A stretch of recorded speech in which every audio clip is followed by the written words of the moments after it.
Hello, and welcome to the fourth episode of the Payment Integrity Insights podcast from Cotiviti, where we explore the best practices in improving payment integrity across health plans. I'm Chris Ellsworth, Director for Payment Accuracy Growth at Cotiviti, and today we're going to be discussing some of the elements that plans need to consider when they're building a successful coordination of benefits program. That's a program that can create a smooth, non-abrasive experience for both members and provider partners and can avoid as much waste and administrative burden for the plan as possible. All of this is with that goal to help payers focus on the business of providing quality care for their members. Today, I'm joined by Evan Okalanis, our Vice President of Coordination of Benefits.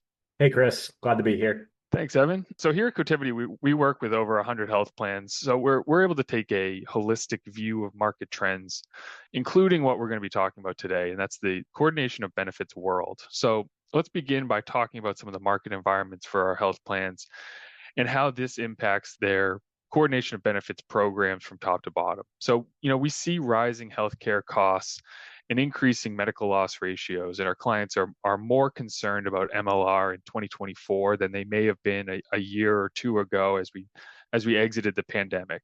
There's a shift in cost structures from providers suffering financially, and now with increased consumption and increased costs, we see that MLR number start to increase dramatically for our payers. And along with this, we also see increased administrative cost pressures building, as well as competition, across the health plan world as more and more payers start to enter into the environment as well. We see payers concerned with both member and employer group satisfaction as they try to keep that business and continue to provide that quality care to their members. And there's also the provider relationships that plans need to juggle and manage. Payers need to keep providers happy to help attract those providers and retain their networks. So all of this leads to plans needing to make massively influential and important business decisions across payment integrity, but also specific to the world of coordination of benefits. We see there are multiple vendors offering a variety of solutions. Some are software only, some are managed solutions, and they come in at different price points and different service levels. And payers are tasked with looking for the right balance of both insourced and outsourced intervention points to help solve their problems in the coordination benefits world. So Evan, with that background and from our standpoint and our vision across the industry, what are some of the things that stand out to you when we talk about the COB pressures that plans are facing, as well as some of the solutions that we see? Thanks, Chris. So COB is constant. It's not something you perform just once. So a member's life is constantly changing and things are happening where you can't just perform COB on the initial enrollment of a member. There's also scenarios that exist for overpayments that happen in small time frames that yield great value. It requires a constant need to monitor your membership. And that data you require isn't always readily available in front of you. You also need to stay current and in compliance on multiple different COB methodologies related to member with MSP, NAIC guidelines, as well as state interpretation, but also claim for COB methodologies of claim adjudication and processing. In addition to that, COB is not just application of a policy. You have to source your information from somewhere. Not only do you have to source that, you have to apply that rule and perform coordination of benefits and recovery actions where applicable. With that, how do you go about confirming COB so you capture it quickly, accurately, in a way that results in a smooth member and provider experience? Lastly, how do you have confidence you're capturing everything for coordination of benefits? That's interesting, Evan. So, from what I'm hearing, there's a lot of different moving pieces, and we have clients that come in with all different types of levels of COB programs, and we hear health plans say that they may be doing some piece of this internally. Why can't a plan just do this themselves, or why can't they just choose a simpler, maybe a software only option? We see that our clients often have to answer to senior leadership on savings initiatives and numbers, across payment accuracy, including COB. And we're often asked to rationalize and visualize some of the use of a service vendor versus an in-house or a software-only solution. And we understand that once there's a cost line added to the equation, there's going to be more eyes watching that piece of that puzzle. So with that background in mind, we're going to be talking about some of the elements that plans need to consider in building a successful coordination of benefits program and what that value creation from auditing for other coverages looks like when a plan is working with a COB vendor. So plans have enrollment and entitlement data either in-house or from an external data source, and how that data source alone might not be enough for plans, and how they may be handcuffed by a leads only approach to COB overpayments and payment errors that still requires research, validation, outreach, and recovery to all be performed by a limited resource. So, Evan, in your experience, can you talk about this a little bit more? Kind of that internal DIY data review versus why that might not be enough for a full COB program value. Absolutely. So, Chris, with the entitlement or enrollment data assets as well, those have been around for a long time, some around the past decade, but some even around for longer. There's, however, a trend that we're seeing more often being promoted that those data assets alone are what makes a COB program. Those assets are obviously valuable. They provide you with a good picture and a good window to begin your investigation. But as you brought up, they're just a lead. They still require a significant amount of effort to review and maintain. But for a lot of our plans, the number of records that's available for them are insurmountable. You don't necessarily have the resources on hand to support hundreds of thousands of records to be able to maintain all of those and capture the opportunity that's needed for COB as well. In addition, the data on those assets can be incomplete or outdated or even invalid, meaning they can't be fully automated and you're expending your resources on investigations that aren't always yielding value, and you're not getting to what those assets don't provide you as well too. When you tend to focus purely on the data assets for a COB program, you miss out on value. For payers we support today, we found that 40% of our commercial other insurance findings aren't even on CAQH's COB smart file. This is important for our plans and partners to understand, as just in the commercial other insurance space alone, you not only need to support investigation recovery effort on CAQH's data, but also work to manage the remainder of opportunity that exists beyond that. And that's just commercial other insurance. It doesn't even include Medicare as the other insurance as well. You need to ask how the best way to tackle that is. That's really interesting, Evan. So yeah, thank you for that proof point. So let's unpack that a little bit more and discuss that. So beyond the ability just to leverage a plan's internal data assets, what do you look at for plans to get the most out of their COB program? So a successful COP program doesn't stop with leveraging a data asset to get the full picture.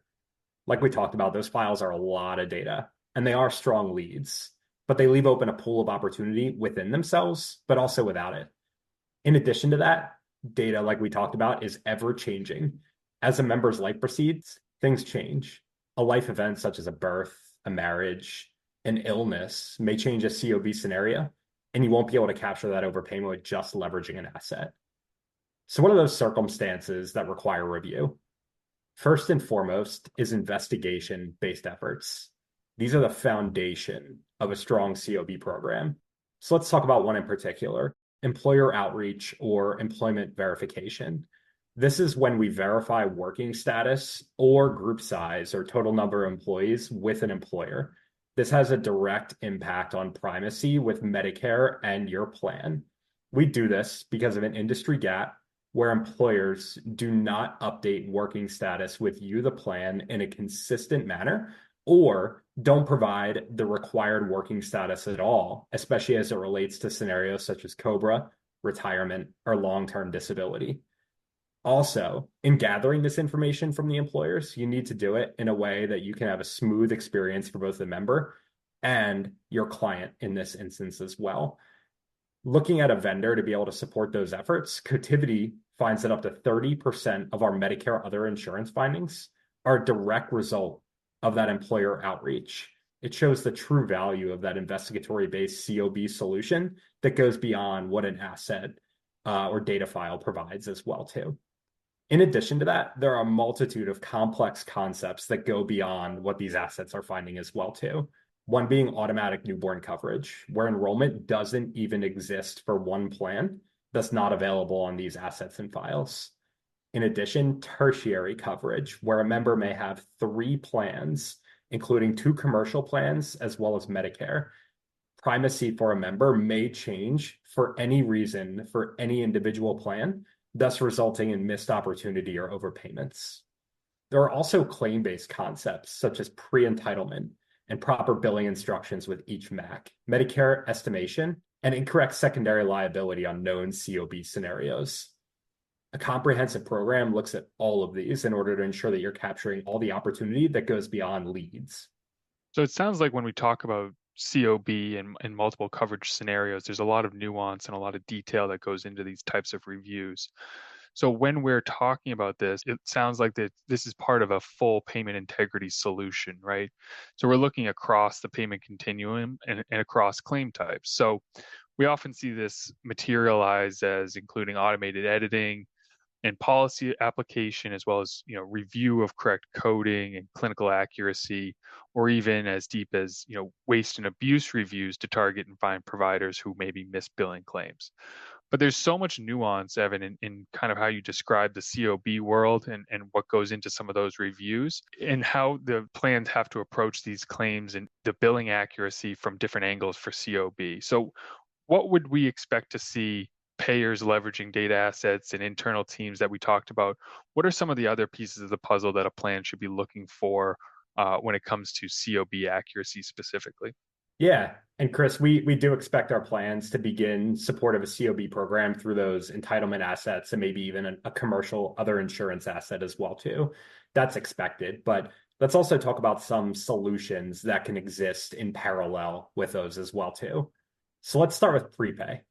Ask yourself why your prepay editing doesn't include coordination of benefits, either as a primary editor internally or as well as a secondary editor. Cotiviti's prepay COB solution can capture up to 25% of total program savings in prepay, ranging anywhere from Medicare and commercial other insurance and new discovery to incorrect calculations. This is unique to data assets as a claim-based intervention, as it helps prioritize membership at the right time. Seeking a vendor to perform expert validation, irrespective of the intervention point, is needed to maximize your plan value. A prepay solution is also vital because speed is critical in coordination of benefits. Identifying COB scenarios creates cost avoidance, adding increased value to your plan and identifying these overpayments faster than a post-pay solution. And in partnership to prepay, you need a robust post-pay program to capture all the scenarios that we spoke about previously. COB, the concept, may be at times straightforward and up to little interpretation, but due to the constant changes your members experience and the investigatory nature of COB, a strong post-pay program with thorough member-centric processes to assist with monitoring your membership to intervene at the right time helps make a program whole. So working across the continuum is critical. So what we mean by that is both pre and post-pay. So what are some of the things, Evan, that you feel that plans should be looking for from a vendor specifically who can perform in both areas, both pre and post-pay? Yeah, so Chris, like we discussed, you're looking for experts and you're looking for a solution. So you don't need to manage so many different processes, points of contact, and capabilities across your COB solution. First, you're seeking COB experts with a strong understanding of MSP, NAIC guidelines, and state interpretation. Also interpretation of EOBs, plan language and summary plan descriptions, and more. You're also seeking a team that can scale to your needs and supporting employer and provider outreach at the right time, identifying new and complex COB scenarios that go beyond the data assets we discussed. This vendor should be a full solution and provide the breadth and depth needed to maximize your plan value. Many plans and vendors may be confident in their approach for just half the picture as well. And typically that's Medicare, other insurance. But you need experts across both Medicare and commercial other insurance. Of Cotiviti's findings, roughly 50% of our savings is when a commercial other insurance is primary. You need to ask yourself if you're maximizing your value in this space. You also need a partner to assist in everything beyond coordination of benefits, including all things recovery. This is things such as dispute review, lettering, manual collections, everything collection and provider support. You also need a service, someone who can provide you documentation and interpretation for new concepts and opportunities, customer service, as well as reporting. All these tasks being supported by a vendor allows your internal team to focus on generating more savings and value and give you confidence that you're maximizing what you can in your program. So we see payers come to us with various setups, from their internal perspective, right? So we see them with developing internal teams to teams that are completely built out with some background COB expertise in-house already. And we also see some who come to us with multiple outside vendors in the COB space. So do you see any additional value to having multiple vendors work that coordination of benefits in different pass position configurations as well? Absolutely. We see multiple different configuration points in COB. First, I would consider a vendor that can support you across the payment continuum, specifically seeking support in prepay. From there is value in a vendor stack to ensure you're capturing all opportunity needed in post-pay as well too. At Cotiviti, we have experience in both first and second pass positions across various plans. For one plan specifically, a large plan, despite being in a second pass vendor and that plan leveraging multiple different data assets, we still make up roughly 30% of the total overall COB savings. Proof that expert review and a full service is vital to your program to ensure that you're maximizing the value.